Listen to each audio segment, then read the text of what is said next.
Would you go the extra mile for this leader? Would you go above and beyond your job description for this leader? Would you rally and fight for this leader and what they believed in?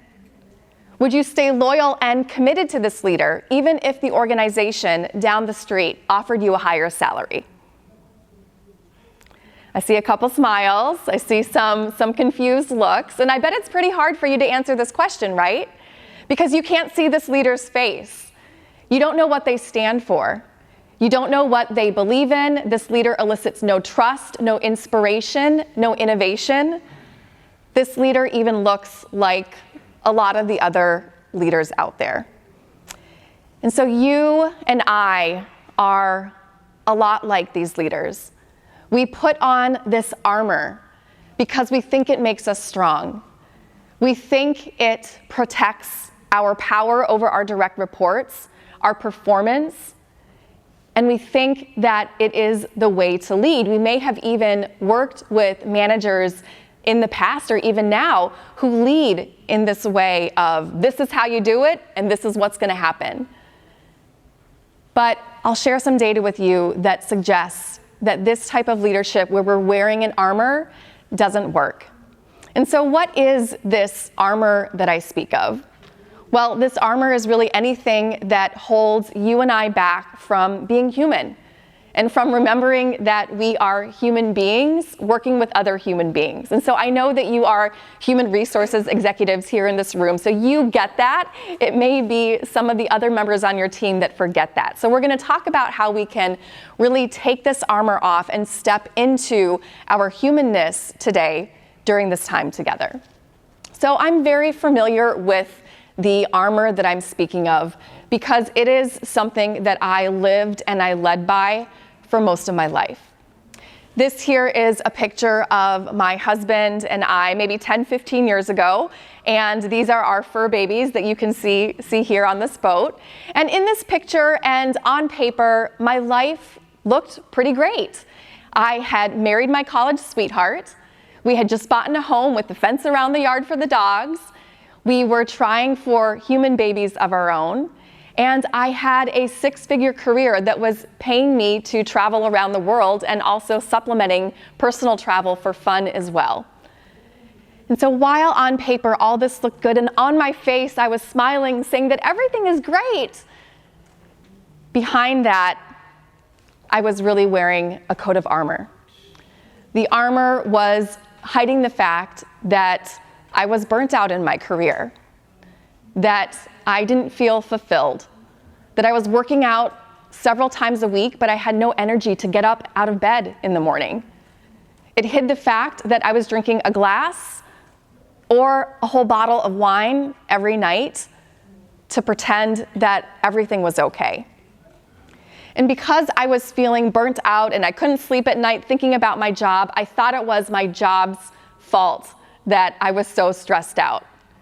So I ended up quitting that big demanding corporate job and going to teach yoga full-time, thinking that a more peaceful type job would be the answer to all of my questions. Well, what I found out after teaching yoga for just a couple months full-time, driving all over Southwest Florida, which is where I'm from, that I was still as stressed out as ever. And really the only thing that had changed is now my paycheck was a lot smaller. And it was right around this time that my husband and I really hit rock bottom in our marriage. And I was mad, I was hurt, and I wanted to point my finger at him and say, it's your fault. Why did you do this to our marriage? But I took a conscious moment and I pointed that finger back at myself, and I recognized that I was the common denominator in all of what was not working in my life. And so at that point, kind of pulling myself up off the ground, I made a choice that is perhaps one of the most important choices that we can ever make if we want to be successful. I chose right then and there to take 100% responsibility for all the outcomes of my life. No more waiting for my husband or my job to change. No more hoping that a new president would come in and make everything better. No more wanting to move to a different zip code or making excuses. 100% responsibility for the outcomes of my life. And so that is when I set out on the journey of removing the armor that was holding me back. This journey was through emotional intelligence, or what is often abbreviated as EQ or EI. And as I was on that journey of emotional intelligence, I worked with business coaches and mindset coaches. I worked with therapists and mindfulness teachers. And I was able to remove that armor that was holding me back and really stand in my power and make the changes in my life so that I could enjoy the life, this precious life that I was living.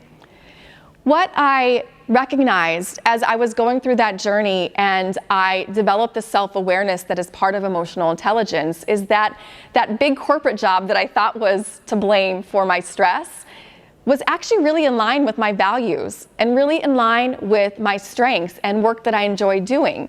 So I contacted my old managing director and asked for that job back, and I went back to them. And this time, with my new emotional intelligence, without that armor on, I worked a lot less hours, but made more in profit share. I really connected with my team, and we had fun doing the work that we were doing together with great results. And so hopefully you can see that this emotional intelligence armor-removing journey that I went on helped to improve my personal life and my professional life. The one final piece of it that is really important for me is that personal piece of my life, because this is a picture of my husband and I with our boys after my journey of emotional intelligence and after my husband also went through his own journey. We were able to come back together and to heal our marriage.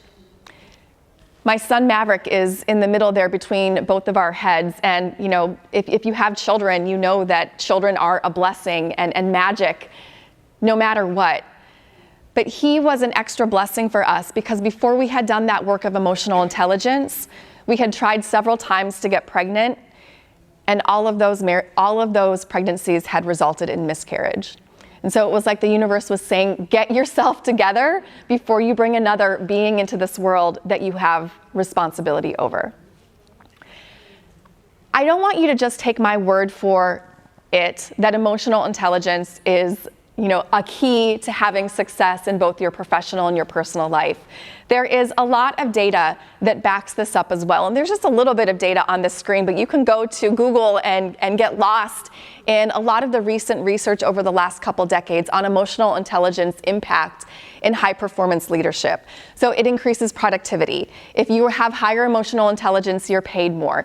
It increases retention and people's sense of belonging. It decreases the amount of accidents that are taking place at work. It increases revenue when you have salespeople that are more emotionally intelligent.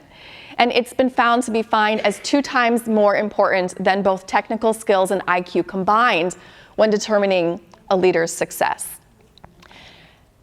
This is important for us to grasp, not only because our lives depend on us really maximizing our potential and showing up as the powerful people that we each are, and especially you in HR, since you influence and hit so many different people that you work with within your organizations.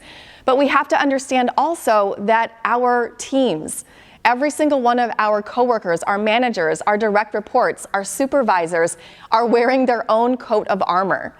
And so it's our job to begin pulling that armor off so that we can be more impactful leaders within our workplace and our home life. So I want to talk to you a little bit about what emotional intelligence is. And we just have an hour together today, so we're gonna just kind of do a deep dive on some of the things that will most impact retention and high impact leadership.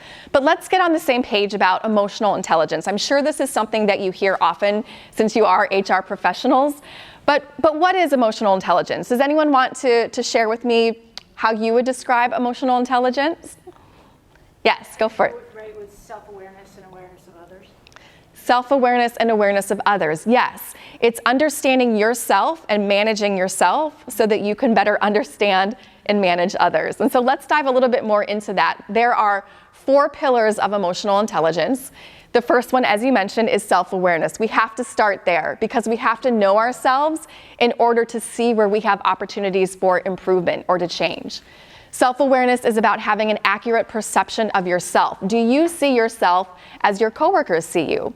It's also about having emotional vocabulary and being aligned with your values as a leader. Once we have that self-awareness, we can then move into the next pillar of emotional intelligence, which is self-management. Self-management is essentially where productivity and balance in life and resilience come into play. These are making choices that serve your bigger mission or your bigger goals for your life rather than what feels good in the moment, that instant gratification. So I love to watch the Yellowstone series my husband and I got really into, including all the other ones, 1923 and the whole shebang. And when one episode's done, and if we are able to binge watch it, I want to keep watching it, which I'm sure you can recognize as well. So if I was not practicing self-management, I would keep watching the episodes until they were done, or 3 in the morning, or whatever happened first. And then I get up the next morning and it's hard for me to roll out of bed and get a workout in or come here and be awake for all of you, right? So practicing self-management with that experience would be like, okay, yes, this show is great, but we're just gonna watch 1, maybe 2 episodes tonight, and then we'll catch up on the next one this weekend. So once we know ourselves and manage ourselves so that we can show up with high productivity and maximizing our potential, we move to the third pillar of emotional intelligence, which is others awareness. If I were to choose just one word to describe others awareness, that would be empathy. It's about being able to put yourself in someone else's shoes and understand what they are going through, or try to understand what they're going through. It's about being willing to take the perspective of someone else, especially if it's different than the way that you view things and the direction that you want to go. It's also about understanding your organization. So what are the unwritten rules or the politics of your organization that you need to play in order to get things done as a leader? Once we understand others now, we can move to the final piece of emotional intelligence, pillar 4, which is relationship management. And relationship management is really what leadership is, right? I said at the beginning of this session that we are human beings working with human beings. Yes, there's AI. Yes, there's ChatGPT. Yes, there's software that can sort through resumes for you. But at the end of the day, we're still human beings working with human beings, running that technology if we choose to go that route. So we have to be able to relate with others, to influence them, to inspire them. We know from the younger generations that are coming into the workforce, that are making up the majority of our workforce, as you know, that they don't want to work for a leader that's saying, do this because I said so, or here, I'm going to scare you into losing your job, so you better do this, right? That works a little bit, but that doesn't sustain long-term performance, and that quickly leads to burnout. There's no sense of belonging or sense of a mission when we're working for a leader like that. So here in this 4th pillar of emotional intelligence is where we inspire others, we mentor, we have those tough conversations that move our goals forward. So now that we know the kind of overarching view of emotional intelligence, I just want to share with you one slide about what emotional intelligence is not. And it's not about always being nice and going around with a smile on your face. It's also not about giving free reins to your emotion and being like, well, I'm mad, so I'm going to be mean to you and angry at you, and that's because I'm mad and that's okay, right? That's not what we're saying with emotional intelligence. It's also not your personality. So what we know from research is that our personalities are generally pretty static most of our lives. They don't change much. However, emotional intelligence is like a muscle, so it can improve. If we do the kind of work that we're going to be talking about today and that you get when you come to these SHRM meetings, you can grow your emotional intelligence and change it, versus our personalities, we can't change much. And then finally, it's not the opposite of IQ. Sometimes people who have a high IQ have a stronger EQ because they have more vocabulary, which is a piece of having emotional intelligence. But I'm sure every single one of you in this room know at least one really smart person that doesn't really know how to have a conversation with others, or isn't one of those people that can relate well with others. So even if you have an IQ, it doesn't mean that you're automatically going to have a high EQ. So let's jump into some of the pieces of armor that hold us back, that keep us from having this emotional intelligence so that we can bring in the people that we want and retain them and make a big impact in our leadership. The first layer of armor that I want to talk to you about is suppressed feelings. And I want to use this beach ball here to help you understand what I mean by this.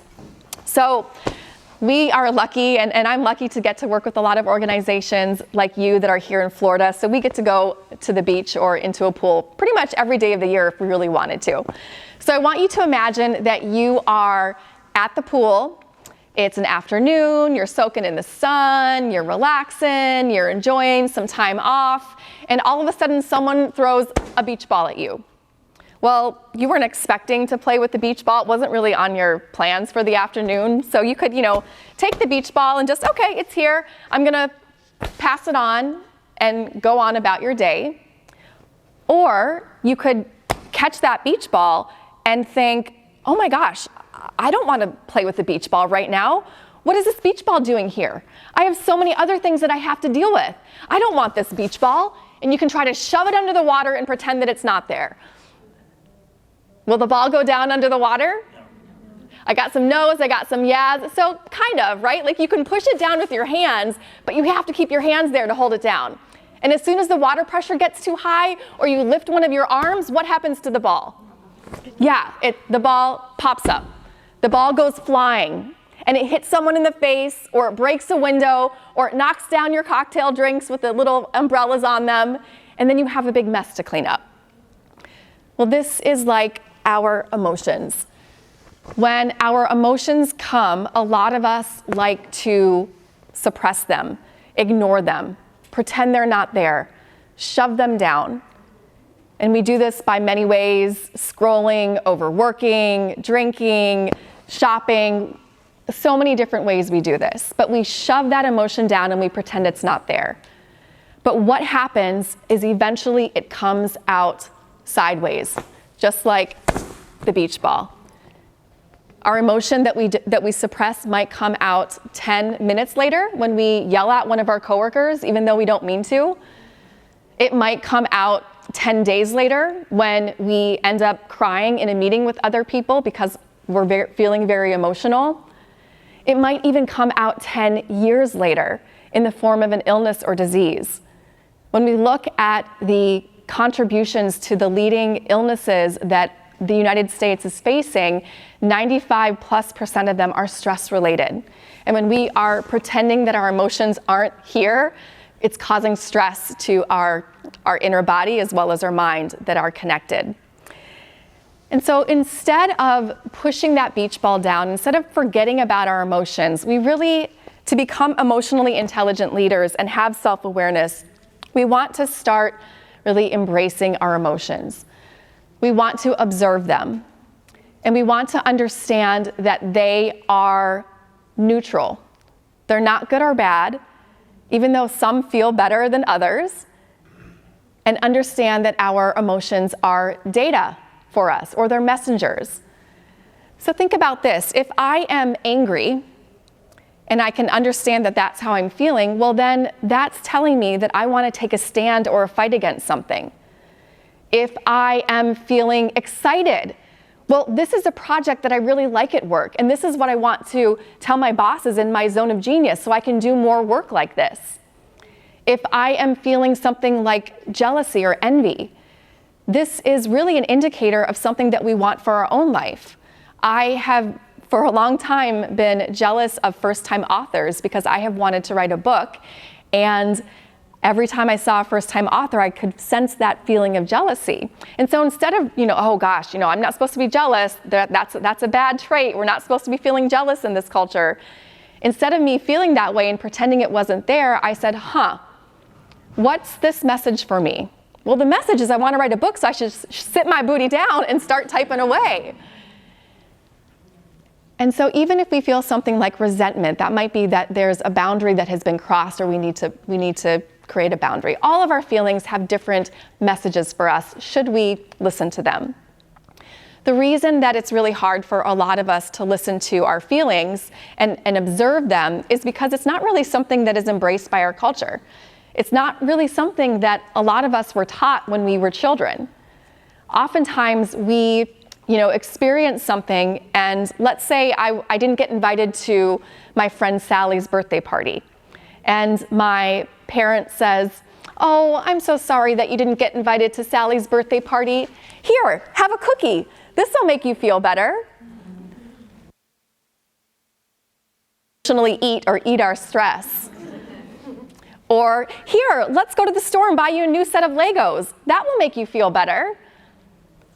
And we wonder why so many of us practice retail therapy when it's been a long day at work. So, it's not something that is invited in our culture. Even, little boys are told to, "Oh, you have to be a tough man. You can't cry. Don't be so sensitive."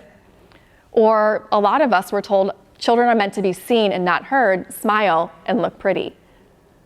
Even for us women in the workplace, once we get out of that childhood time, we're often told, "Well, you can't be angry at work or people are going to think you're a bitch." And so we are told to not feel our feelings. But as we know, they end up coming out sideways, and they've got some data for us. They're messages about how we want to be in our life. In order to reduce burnout, we also need to be able to express and feel what we're feeling. So I want to share one more thing about our feelings here, is that, like I said, they're neutral. They're not good or bad. I am a big fan of Brené Brown, and she studies emotions among many other things. But what she found is that there are 87 emotions that us as humans experience. 87. And so what you can see on here, these are just sort of the core feelings. When she was researching one of her latest books, Atlas of the Heart, Brené Brown's team spoke with thousands of people, and they were trying to figure out how many emotions the average human being can name that they feel regularly. How many do you think the average human being can identify that they're feeling out of 87 emotions? 6, 10, did someone say 3? 3? Okay, yes, 3. 3 out of 87. Essentially, happy, sad, and pissed off are what the average human can tell that they are feeling. And so that limits us. That limits us because we don't get the message. And let's say one of your teammates comes to you, or one of the employees that works with you, and they say, "Well, I'm stressed out." Okay, well, what does that really look like? There's a lot of ways we could help stressed out. So if I said, "Well, I'm feeling overwhelmed with my workload right now," right, that's different. We can address that issue. Or, "Gosh, I'm feeling frustrated that client just yelled at me." Okay, well, this is a different way that we can support you. Or, "Man, I have just been working for 7 days straight and I need some time off. I'm feeling burnt out." Right? That's an all different feeling that we can support. But if we just say, I'm stressed out all the time, that limits our understanding of what we need, and that limits how we can help those that we work with. So we want to start to expand our vocabulary and observe our feelings so that we can take that important data with us. Now, the way that we do that is a 4-step process here that I want to share with you. The first step is really to say, "Right now, I feel." Essentially, we're naming it to tame it. So if any of you have toddlers, you maybe used this trick with your little ones, because our little ones are starting to experience emotions, and they think, probably what a lot of us think, when they feel a big emotion like anger come through them, "Oh my gosh, my sister just took my toy," and they're so angry, and that doesn't feel so good in the body. And our children think that they're going to feel that way forever or for a really long time. But when we say, "Okay, it looks like you're angry right now, you're frustrated that your sister just took your toy," our children start to say, "Oh yeah, okay, that's what that is." And it sort of tames all those big feelings that they have going on, and it gives them that emotional vocabulary. So the first thing we do for ourselves, or even for our team, is to name it to tame it. Right now, I feel.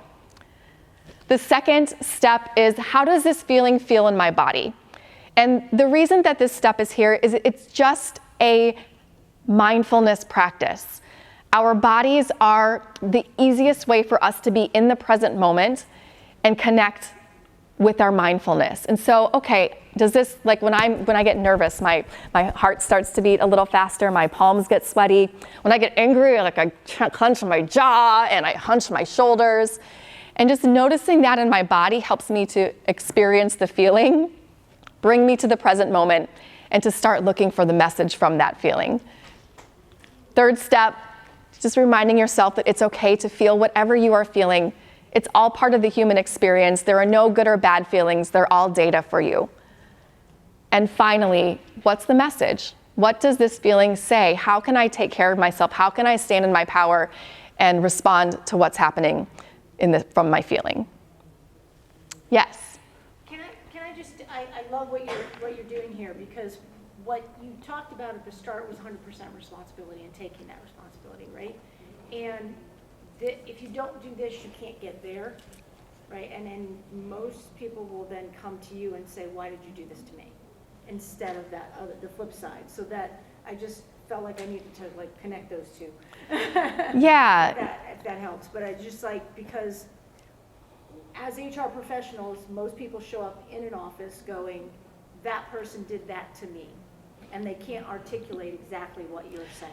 Yeah, so thank you for making that connection. So someone's gonna come to your office and say, you deal with a lot of okay, this person did this, I need to file a complaint, you need to take care of them, blah, blah, blah. Them. Okay, so how is this making you feel? We wanna kind of have them turn themselves in, or you wanna turn yourself in if you're on that other end. Okay, I'm feeling like someone is not respecting me. I'm feeling disrespected, or I'm feeling like I'm taken advantage of. And so once we get that feeling, it's like, okay, what can I do? Well, I can say, hey, I might say, hey, that comment that you just made to me right now disrespected me. Or I might have a private meeting with someone and say, can we start working on X, Y, Z? It gives us that ability to take the power ourselves and to take those action steps that are gonna serve us versus keep pointing our fingers out there to someone else. And yes, as HR professionals, you get to deal with a lot of that, bringing those two people together. So thank you for that. Good, so we're gonna move on to the next pillar. And I hope that you can see by understanding your own emotions and observing them and helping your team to observe whatever they are feeling, that helps them to feel like they belong. That helps you to be a more impactful leader that's gonna keep your team enjoying working for you as a leader. The second piece of armor that I want to speak with you about today is what I call head hurricanes. And I want to share a story with you to help you understand what a head hurricane is. I have a friend named Vicky, and her kids are similar in age to my two boys. And I sent her a text message a while ago inviting her to come on over for a happy hour play date on Friday night. And Vicky is one of those people that is really quick on her phone. She does a great job of getting back to text messages when they come in. Sometimes it takes me a day or two to even respond to one. So she's very different from me in that regard.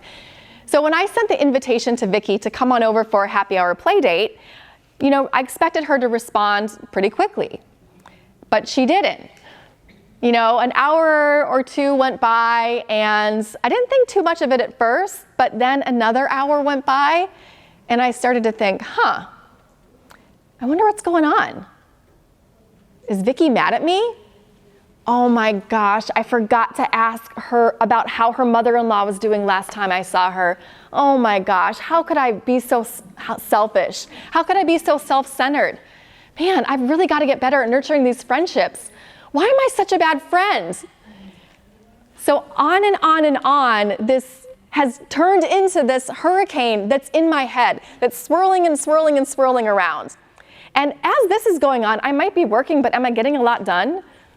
No, I'm distracted by this hurricane in my head. And it's pulling energy away from me. And wouldn't you know that the next morning, my friend Vicky texted me back and she said, hey, I was in a training all day and I couldn't respond, but I'd love to come over to your house for a happy hour play date. Everything was fine. Another example that you might experience is, let's say that you just hired a new manager at your organization, and you're really excited about this new manager and what they're going to accomplish within your organization.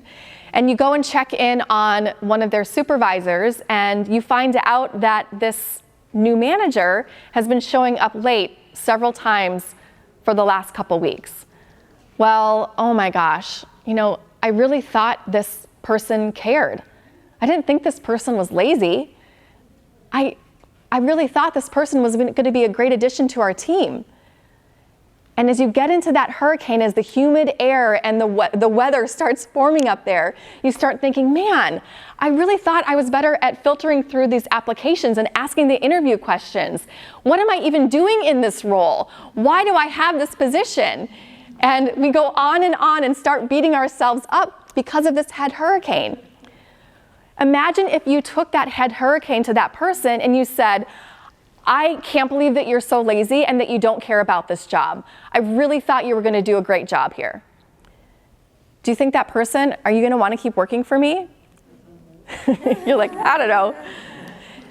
I like constructive criticism. Okay, so there's a better way to do constructive criticism, and we'll get into just touching on that a little bit with our limited time today. But yeah, we need to have the criticism to grow. But you're getting beat up for something, even if you have a good excuse. Is that going to make you want to keep working for this person if they are coming at you with what's going on in their head and they're sort of yelling at you about something? I'd guess most of us not. And so what would happen if we found out that that person's significant other had been in the hospital, and so they had to take care of getting their children to school in the morning for the last couple weeks? We would be, oh gosh, I can't believe I just yelled at you like that. Or what if that manager said, yeah, you told me that I was supposed to hire 3 new people by the end of the quarter. I've been having interviews at Starbucks every morning. You would like really regret and wish you had your own shoe to put in your mouth to have stopped you from saying that. And so the way that we get out of our head hurricanes, I'm going to share 2 examples with you for today. The first one is to meditate. And I'm not really going to spend a lot of time on this. This is the Simply Start Meditating is an ebook that I have, and you'll be able to download it for free if you'd like. At the end of my presentation, I'll share with you how you can do that. But to simply put this, meditation has been proven to increase our focus, to reduce stress, to help us make better and less emotional decisions. It helps us to get us out of that head hurricane space and to focus on the present and what's really happening. So that's a great tool for you to start noticing, first of all, when you're in that head hurricane space. Meditation increases our awareness. The next idea that I have for you, dance party time starting soon, is to focus on the neutral facts. If I look at the text message that I sent to my friend Vicky, the neutral facts were that I sent her an invitation and she hadn't responded. Everything else was a hurricane that I made up in my head, a story that I made up in my head. When we look at the new manager that was showing up late for work, the facts, the neutral facts, is that this person has been showing up late for work. Everything else, that he doesn't care, she's stupid, I'm bad at recruiting people, all of that is a hurricane in our head that we created. And so talking about the constructive criticism, when we come from the neutral facts, we would say something like, hey, you and I both want you to be really successful here at this job. I heard that you've been showing up late for work the last few weeks. Help me understand what's going on here. When we can lead and talk from the neutral facts, then we can help to provide a solution to what's really going on. So we get out of our head, we practice that through meditation, and we get into observing neutral facts. So I want to give you just a moment, because whenever I do trainings with organizations, and even when I have this short little time with you, what we find from human retention is that we have really low retention. Sadly, 87% of what you hear at this conference, you're going to forget within 30 days. But there are a few ways to build your adult learning retention, and that is to, see things, talk about things, write things down, put them into action. We're going to be doing just a little bit of that today together, since I have only an hour with you. But what I want you to do right now is I want you to either take out a piece of paper, or if you don't have paper, use one of your devices. You have permission to use your device now. And just answer this question. What head hurricane have I been struggling with recently? Write it down, and then give yourself a moment. I'm just going to give you about a minute to say, okay, what are the neutral facts of this situation?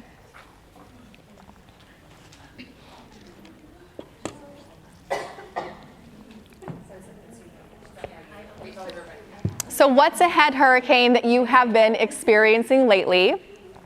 What are you ruminating on? What are you trying to figure out? Where are you maybe beating yourself up from time to time? What is a head hurricane you've been experiencing? And then what are the neutral facts?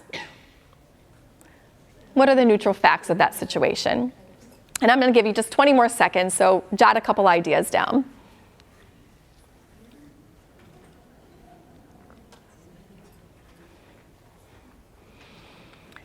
What we know from studying human behavior change is that the first step towards change is awareness. We also know that awareness is that first step of emotional intelligence. And so even you writing this down on your piece of paper is building your awareness so that you can then make a change, a step towards something that better serves you. Okay, let's move on. We talked about getting out of the head hurricanes and making choices to be more conscious so that you can better relate with those that you're leading and manage yourself.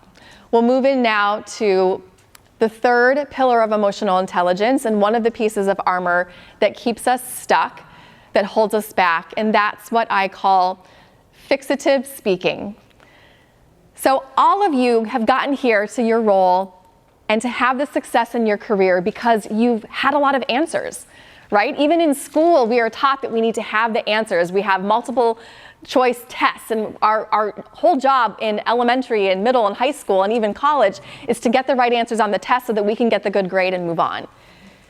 But really, when we look at being a leader, it's not about always having the right answers, it's about asking the right questions. Because what we know from data is that when we are quick to jump in and answer a question to someone, our people often don't feel heard.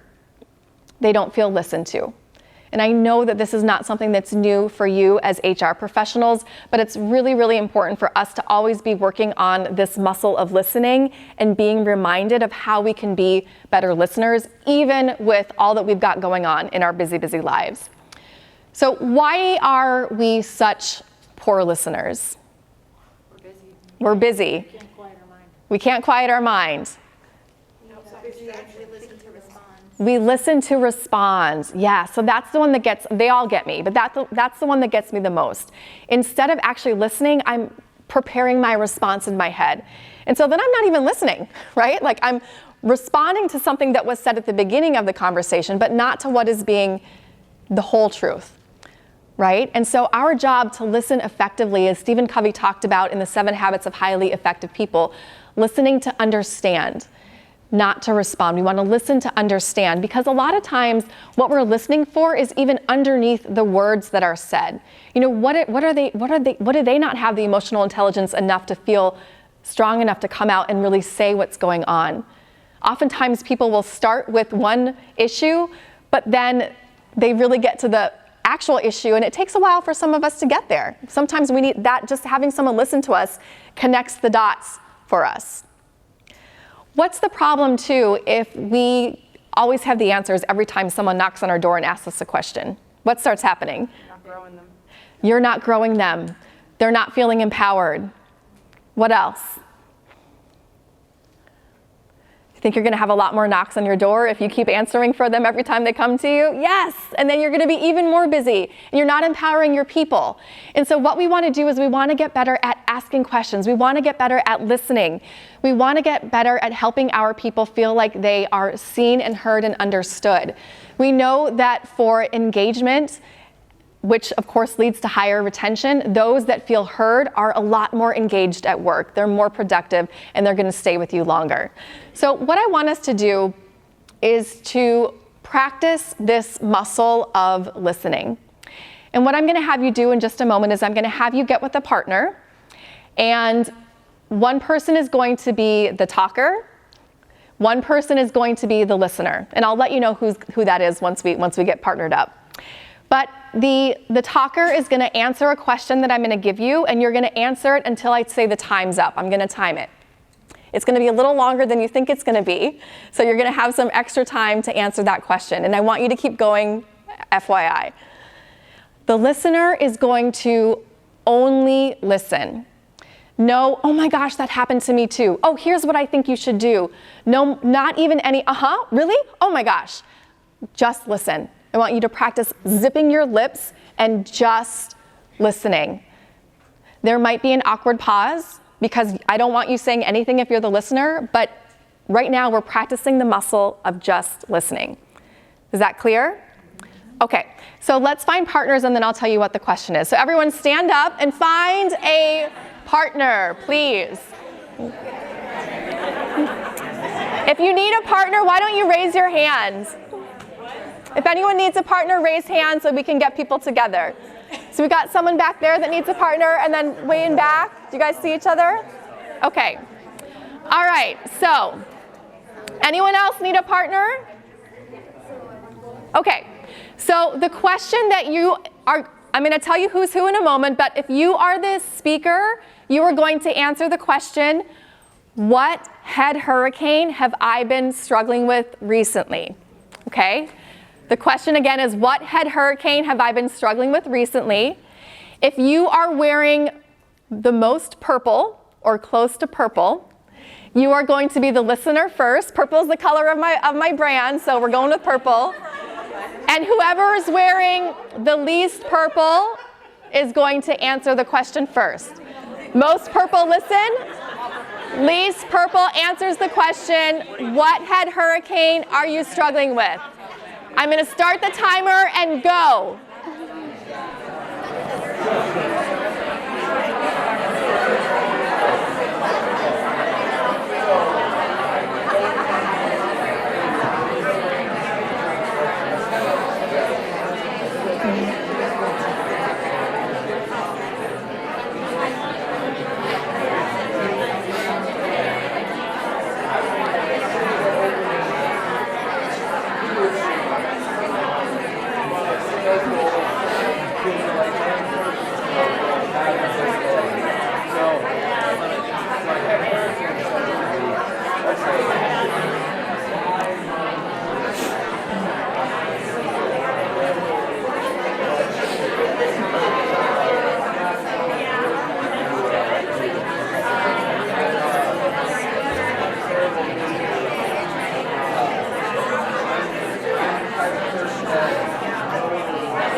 Okay, time's up for that first round. So we're going to do a second step to this exercise. The person who was just the listener, who hopefully didn't say anything and just practiced listening for that, probably what felt like a very long time. It was 2 minutes. So I want the listener's job now is to validate what you just heard. And some simple ways to validate is to repeat back what you heard. You could share what you maybe heard underneath that you might be assuming and check in with your assumptions. Maybe what was not said that you think might have been said underneath. You want to make sure that the person that just spoke to you feels seen, heard, and understood. That's going to be a shorter amount of time, but again, I'm going to time it and you're going to use that 1 minute to validate what you just heard the person say. Okay? Go.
up and you can go back to your seats, please.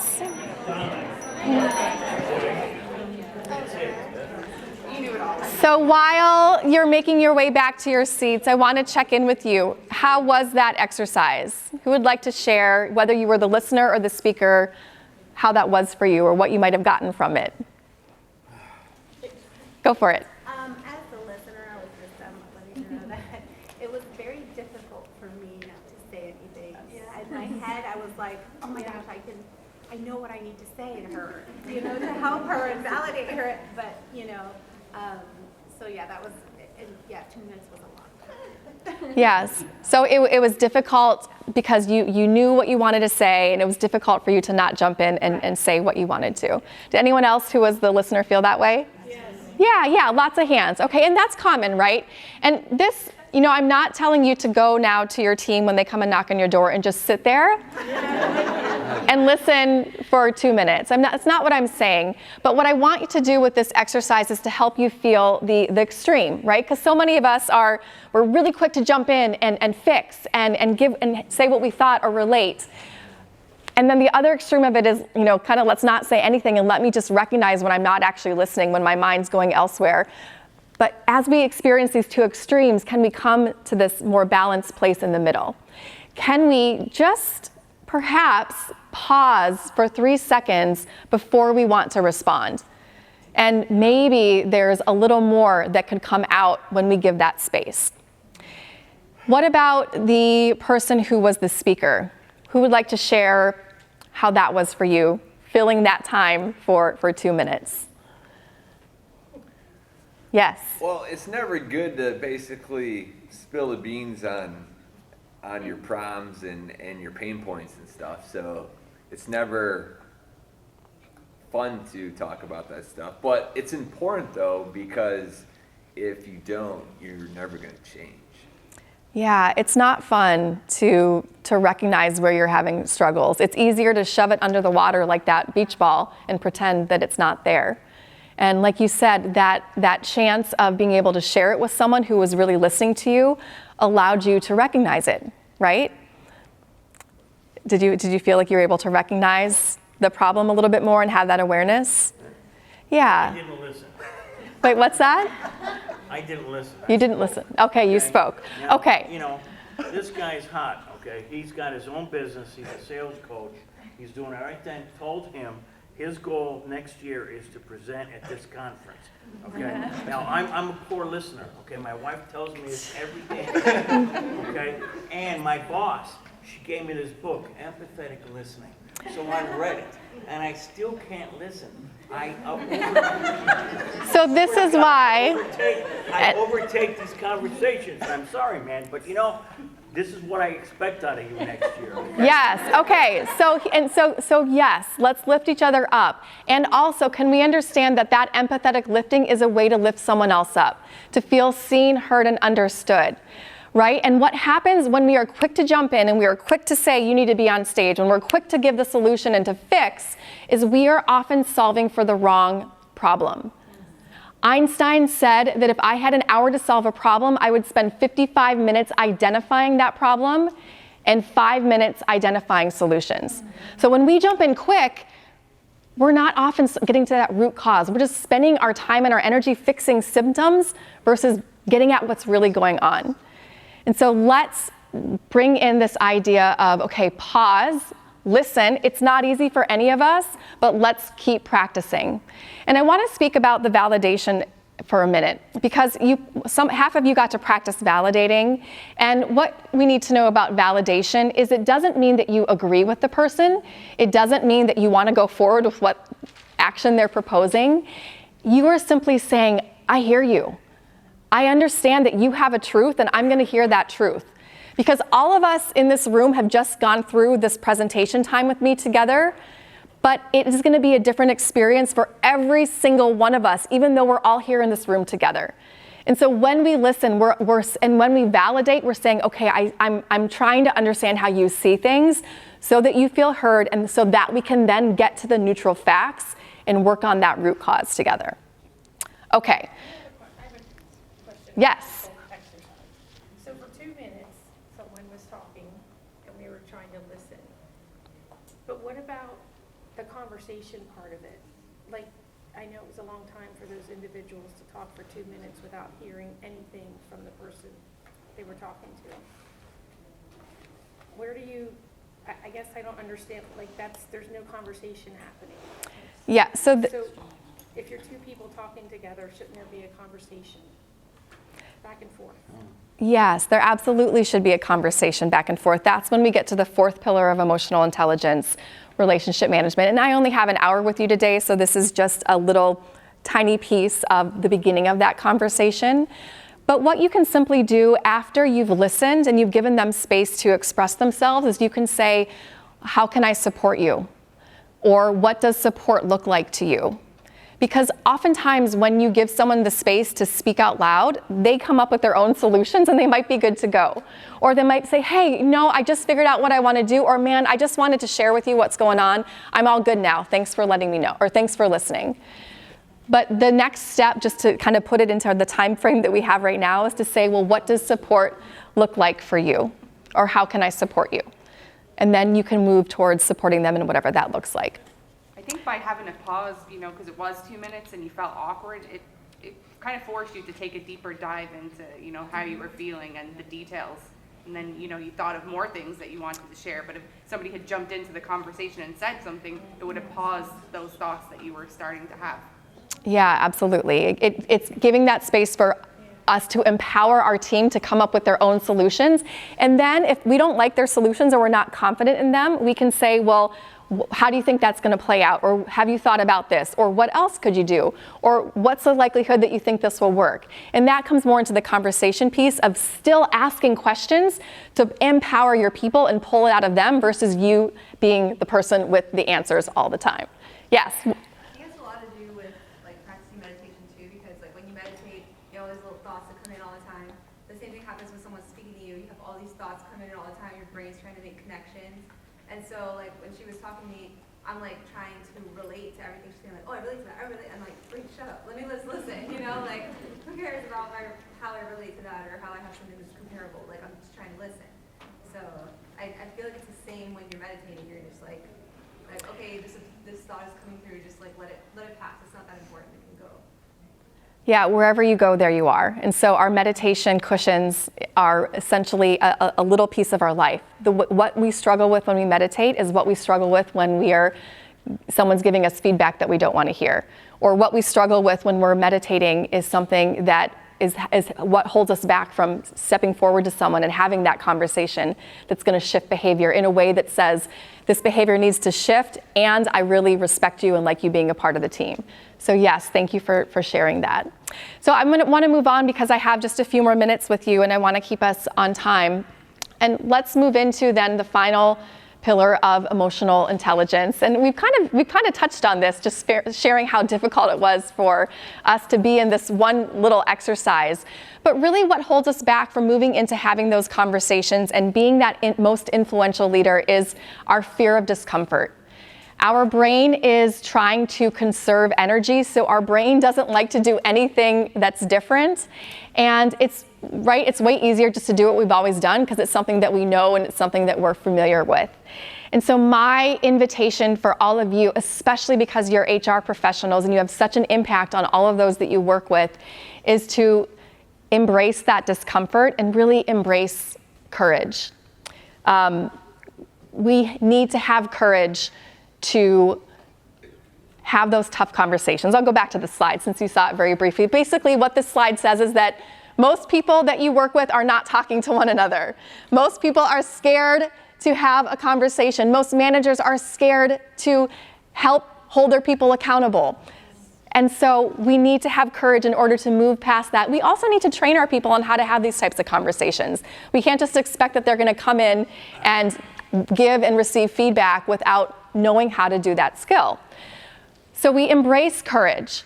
And this is a lot of the ways that you can embrace courage as an HR professional. This is really a faux pas of a public speaker. I'm never supposed to put this many bullet points up here on the screen, but I think they're really important. And I want you to, you can take a picture of them. You can also access my slides in just a moment.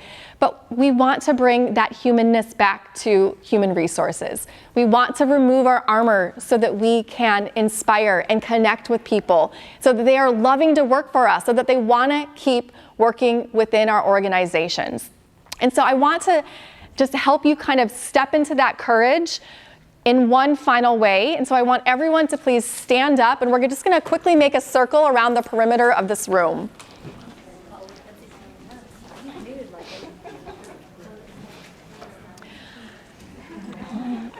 Yeah, so just come into a circle so we can all, as best we can, see each other. It's a bit of a challenging task with how many people we have in here. Okay. So what I want you to do right now is I just want you to imagine what it looks like to be a leader without the armor that you think is making you strong and tough, and to be that leader armor off. And then I also want you to imagine seeing all of these beautiful people, your peers in human resources here in this room, for who they are as a human. Not for their title, not for the jobs that they get done, but as a human being without their armor on. So now hands to your side, just kind of open yourself up, summon the courage, and I want you just to kind of look around the room now and make eye contact with each person as they stand there in courage, as you see them as a human being. Allow yourself to be seen as well as a human being without the armor. And really give that gift of seeing others and allowing yourself to be seen. Awesome. That concludes my time with you. I really hope you can go forward. Yeah, just still heart open, human being to human being. If you want to get a copy of these slides and also a lot of resources that I have related to emotional intelligence, you can scan this QR code, or you can go to bit.ly/EQ leader, all in caps. And my team and I will put this together for you and send these over to you within the next couple of days. I'll be up here if you have any questions, and thank you so much. Thank you. Great job. Sara, thank you for sharing with us today on behalf of the PBC board. Here's a Thank token you so much. appreciation.